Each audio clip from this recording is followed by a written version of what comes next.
The restaurant fell quiet the moment he walked in, not because anyone had asked for silence, but because fear had a way of spreading faster than sound.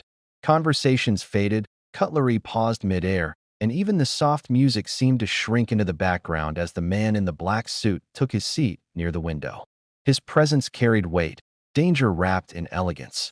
People didn't look at him directly, but everyone knew who he was. Across the room, a little girl sat with her mother, swinging her legs gently under the chair, her curious eyes wandering where others dared not. She noticed everything. The way the waiters avoided the man's table, the way her mother's voice grew tense when she leaned a little too far to see him. But curiosity, unlike fear, doesn't listen to warnings. "I want to go say hi," she whispered. Her mother froze. "No, sit down." But no, the word was firm this time, edged with something deeper than strictness, fear.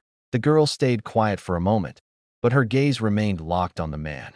There was something strange, something familiar about him, though she couldn't explain it. Then she saw it, the tattoo on his hand, partially visible beneath the sleeve of his jacket as he reached for his glass. A symbol, dark and precise, etched into his skin. Her eyes widened. Before her mother could stop her, she slipped off her chair and walked across the room. Each step felt louder than it should have been, echoing in the hush that followed her. A waiter tried to intercept her, but something in her calm determination made him hesitate. The man noticed her only when she was standing right beside his table. He looked down slowly, his expression unreadable, cold. "You shouldn't be here," he said, his voice low, controlled. The girl didn't flinch. She simply looked at his hand, then up into his eyes. "My grandmother has the same tattoo as you."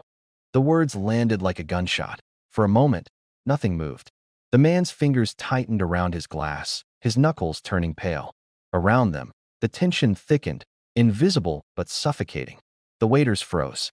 The girl's mother stood up abruptly, her face drained of color, too terrified to even call out.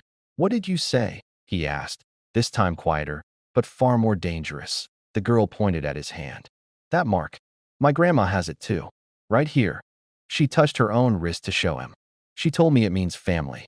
Something shifted in his eyes, something no one in that room had ever seen before. Not anger, not control, something older, something buried. "Where is your grandmother?" he asked. "At home," the girl said innocently. "She lives with us. She doesn't go out much. She says she used to know bad people, but she smiles when she says it." A faint, almost imperceptible crack appeared in the man's composure. "What's her name?" The girl told him, and just like that, the world he had built, brick by brick, lie by lie, trembled. He leaned back slowly, staring at nothing, as if time itself had reached out and dragged him backward.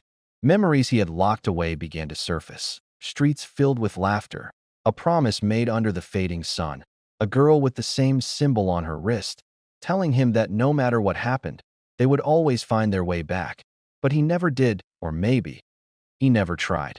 The restaurant no longer existed to him.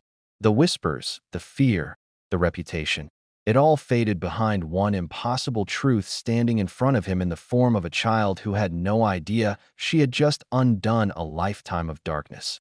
"Can you bring her to me?" he asked, his voice no longer cold, but something fragile, almost human. The girl smiled. "Okay." Her mother rushed forward, grabbing her hand, apologizing over and over, her voice shaking. But the man raised his hand gently. "It's all right." For the first time, those words didn't sound like a threat. The girl walked back. She turned once more and waved at him. And the mafia boss, the man people feared more than anything, did something no one had ever seen. He smiled. Not the kind that hides danger, but the kind that remembers what it means to feel.